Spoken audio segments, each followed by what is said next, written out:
ওই সামনে দেখতে পাচ্ছেন এটা আমাদের পুকুর।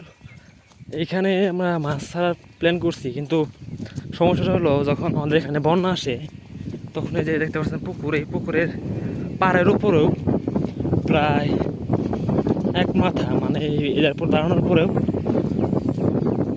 এই যে এখানে দাঁড়ানোর পরেও অনেক সময় থা পাওয়া যায় না, মানে এত পানি হয় যার কারণে এই সাইডে আপনার জাল দিয়ে বেড়া দিতে হবে, কিন্তু দিতেছি না বিভিন্ন কারণেই। তো প্ল্যান আছে যে একদিন দিব ইনশাল্লাহ। তো দেখুন মাছগুলা, এখানে অবস্থা মাছগুলা দেখে আর কি বলে মায়া হলো বুঝছেন। মনে করেন এত ছোটো মাছ, এইগুলা না যাবে খাওয়া, না যাবে ওই জায়গায় থাকলে বেঁচেও থাকবে না। এই দেখেন অবস্থা, তাই ভাবলাম যে মাছগুলো ছেড়ে দেই। যখন আমাদের এখানে পানি আসবে সকল মাছ আপনার এগুলা আপনার মারা যাবে, এটা চলে যাবে এখান থেকে। আর ওই যে জায়গায় মাছগুলো আছে আপনারা এর গত ভিডিওতে দেখেছেন, ওই জায়গার মাছগুলো আপনার সবগুলো মারা যাবে। আজকে পানি একদমই নাই, তো তার কারণে দেখেন অবস্থা মাছের। ভাবলাম যে মাছগুলো এনে ছেড়ে দিই।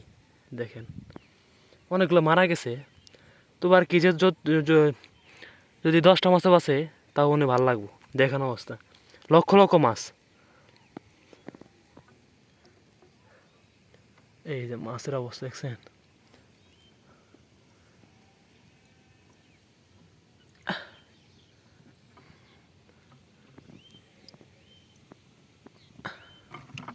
অনেক মাছ মারা গেছে।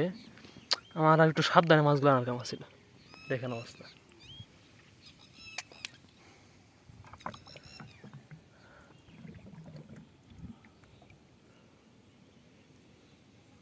অনেক মাছই মারা গেছে।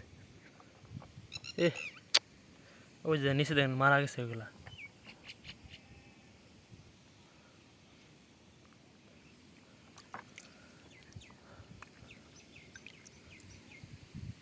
মারা গেছে মনে হয় বসি, ভুল হয়েছে। মাছগুলো একটু সাবধানে আমার মারার পরে এখানে রাখার খামা ছিল।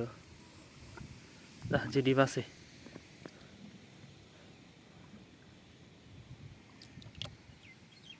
এগুলো সব মারা গেছে।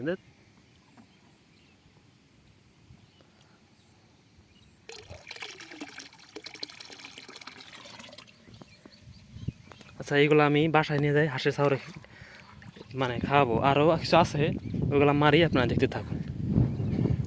ওইগুলো আমি একটু সাবধানে চেষ্টা করব বাড়িতে পুকুরে ছাড়ার জন্য। দেখা যাক যাতে করে মাছগুলো না মারা যায়। আপনারা দেখুন আমি পারি কিনা মাছগুলো ছাড়তে। ভুল হয়েছে গো।